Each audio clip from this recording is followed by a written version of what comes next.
Turn me up. Yeah. Ooh, ooh, ooh. I'm on the way up. I'm on the way up.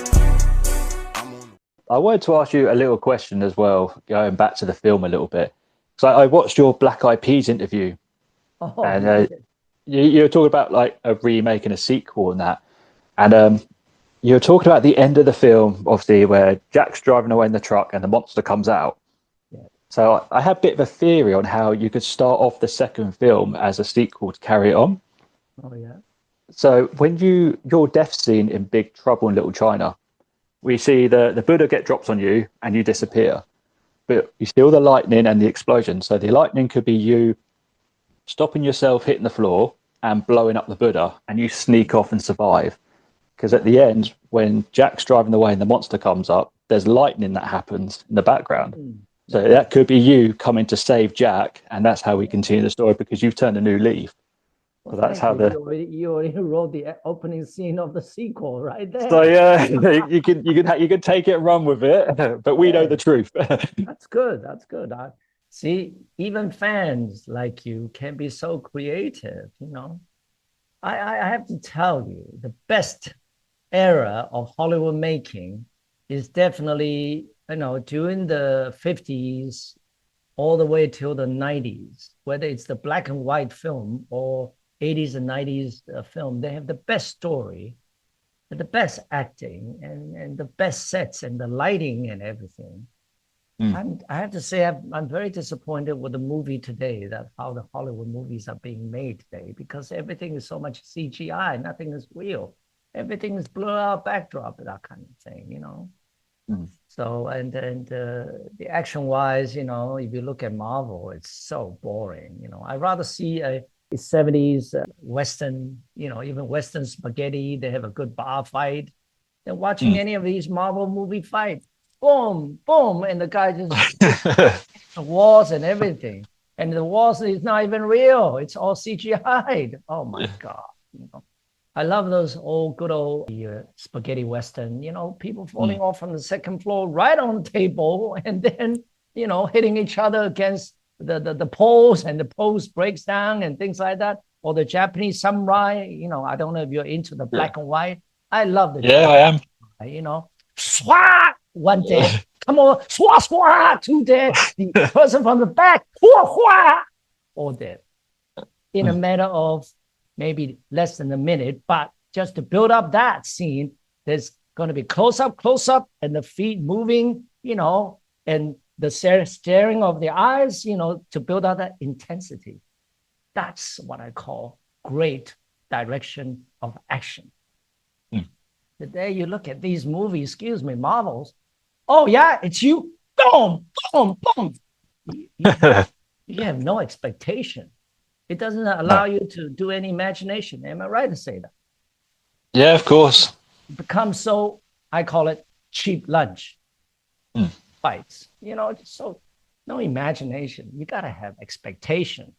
That's why Mm. when I was doing that interview with Taboo, I talk about one of the best scene. I think it will be the best scene for another 500 years is Bruce Lee and Chuck Norris in the Coliseum.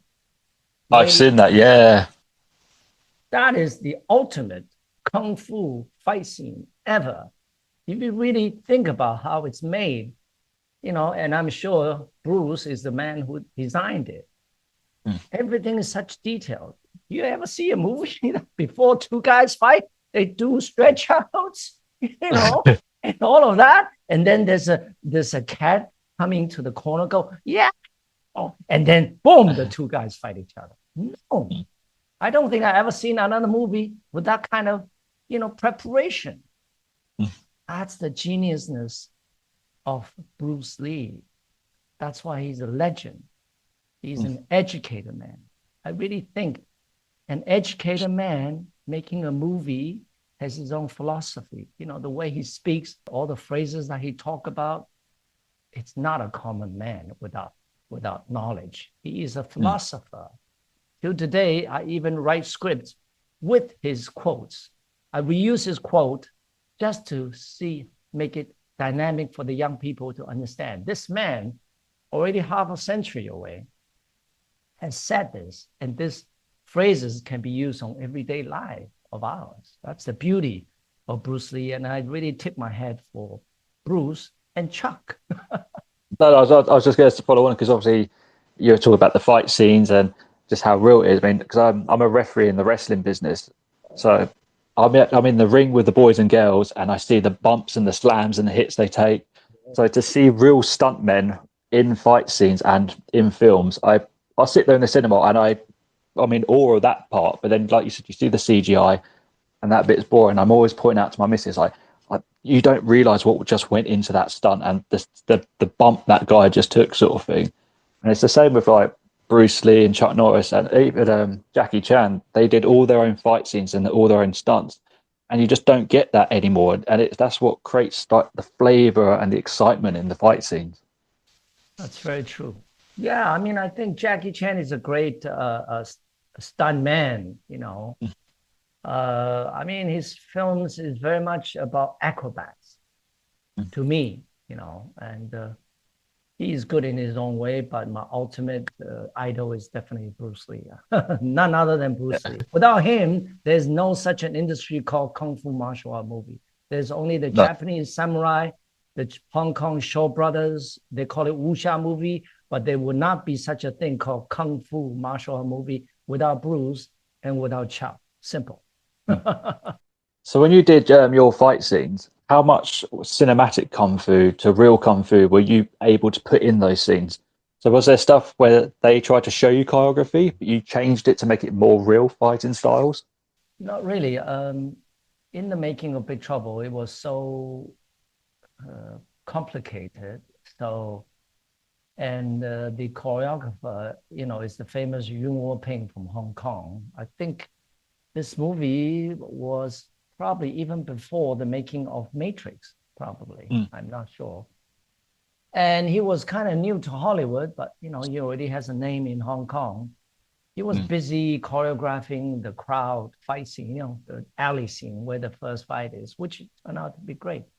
So he really had no time to care for other things. He just came up to me, introduced himself, and he said, "Are you okay?" I said, "Yeah, don't worry about me, you know, Mr. Yun. I know everything what I do. I choreograph everything I do, so you don't need to worry." He said, "Good, I trust you. Just do what you think is good." But John was very detailed. He told me that you're going to have to do the movement, and we're going to add in the lightning because we have a wonderful artist who is going to draw in frame by frame. Wow, when I hear that, I said, wow, this is going to be so incredible. I don't know what it's going to look like, but it already sounded incredible to me.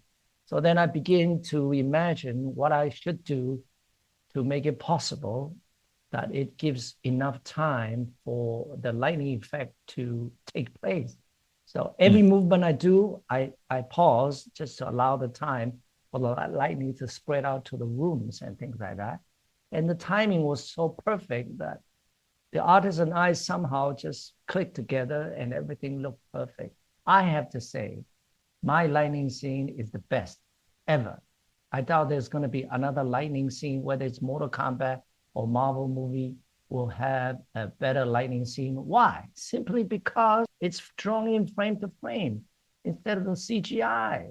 It was carefully designed, but I couldn't run around too much because of my big hat. So I have to stand still and just do very powerful and simple movement, but with a raw in between, just to, you know, accent the power. Just like Bruce Lee, you know, you go, he created all of that just for that character, you know. I think that's the beauty of being creative as an actor and as a action actor. I call myself. I don't call myself an action star. I believe I'm just an actor, you know, who does action. I'm a choreographer now, you know, through the years, and I have my own team of action kung fu stuntmen that perform all over Europe and also in Asia. It's called the Immortals. Yeah, of course. So when you actually come into the UK, are you flying out in a couple of weeks, or are you just doing it like the day before? Yes, I will be arriving Friday, and the boss will pick me up, and then we go to Hawkins the same evening and get ready for the next day, Saturday. Yeah. Awesome. I mean, at Hawkins, it's quite it's a really nice, intimate kind of Comic Con. So there's no one rushing you at your table, so you'll have plenty of time to talk to fans and hang out with them.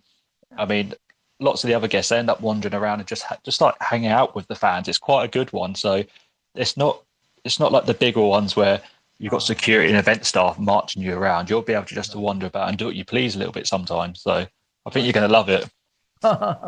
Well, I'm ready to experience the Hawking treatment. Absolutely. Awesome. Well, I just want to say, James, thank you so much for talking to me today. It was just a quick little catch up, obviously before the event, and just to get people knowing that you're flying to the UK and you'll come to Hawkins. It's May 16th and 17th, the Saturday and Sunday.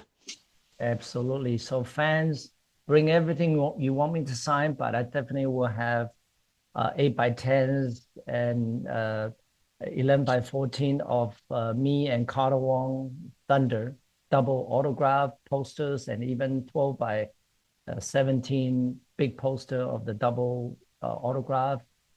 I have my own collection of action figures and lightning Funkos, and even the 40th anniversary keychains.